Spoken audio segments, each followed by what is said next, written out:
If there was ever a place that lived up to its name, it's Val de Vie, the Valley of Life. It really is like a world on its own. Val de Vie creates this peace and tranquil space where outdoor living and being sporty and active with your family, attending fun things with your children and your wife or your husband is part of our norm.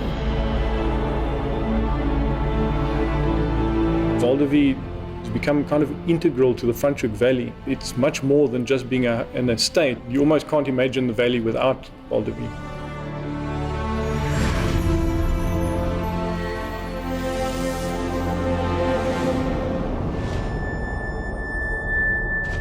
I've heard Martin articulate his vision for the estate and to talk about something that he'd imagined as a child, and I think probably while he was studying as well, that he's spoken about a passion for creating a kind of an environment, the sort of environment that he would like to grow up in, or he'd like his children to grow up in, and to actually create something like that. If you really do believe in the vision that you have, and if you look at Martin's case, he's got a very clear vision that he received as a young boy. It's part of the story of Val de Vie. It's the story I tell first to anybody that walks through the door, because that just brings the true gravitas to the success and the fragrance you smell when you walk into the building. It's part of that vision that he had, and special. To achieve what Martin has in the past 14 years, he had to start planning straight after that dream. And I sincerely believe that Martin has always been a planner from an extremely young age.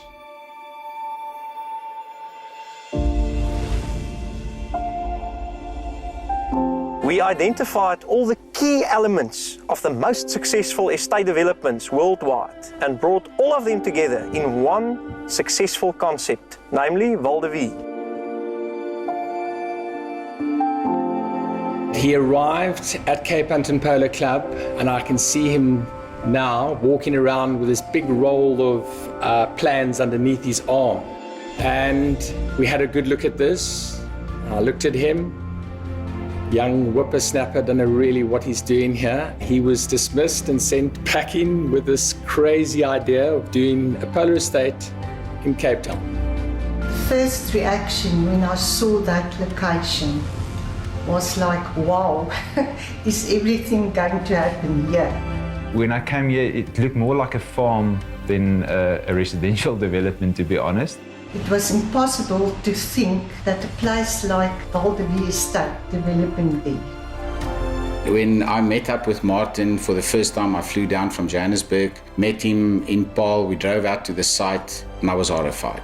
I knew my success in this project would be related to aligning an entire professional team to share his vision, to share his urgency, and to share the timeframes to convert this pretty much agricultural holding into a Martin Venter dream.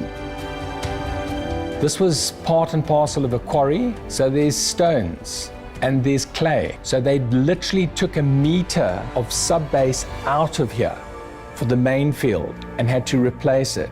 The first time I arrived, it was clearly just a building site. This building that we are in at the moment was coming out of the ground.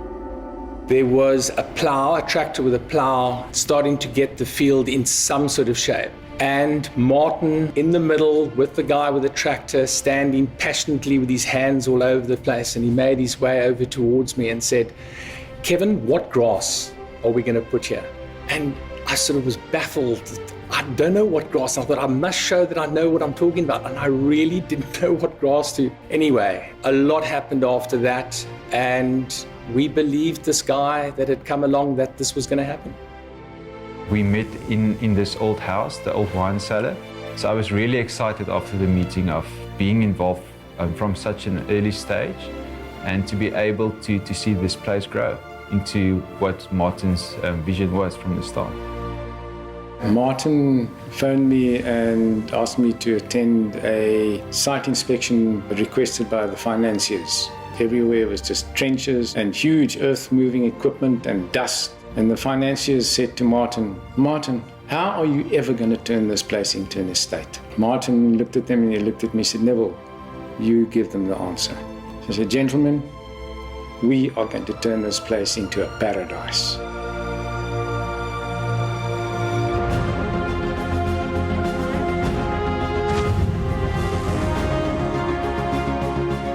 Ek dink die nuwe brug wat gebou is, was 'n groot mylpaal.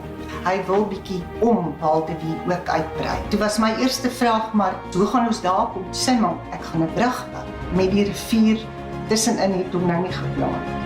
Val de Vie has done so much for the valley, especially the foundation, you know, reaching out to our community, our children. I'm speaking for myself, saying they took me in, you know, I didn't have any, you know, after school education. I didn't go to college, but he saw the potential in me. The growth of Val de Vie has created a lot of opportunity in the valley. It's created a great place for people to live, but it's also created a space for people to work. It's created employment, and it's created a lot of economic activity. I think that the effect's gone a lot further than that initial housing estate or the benefits that might have brought, and the benefits of the estate have kind of rippled out into the environment. Over the last 10 years, we had some tough times. Like when I joined in 2008, it was the financial crunch. It wasn't easy to do a residential development.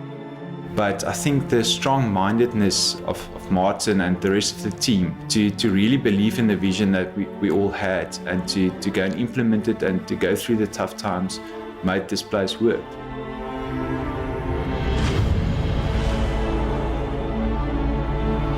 Martin's visions of things, there's no boundaries. He's hungry. He's hungry to find new ventures.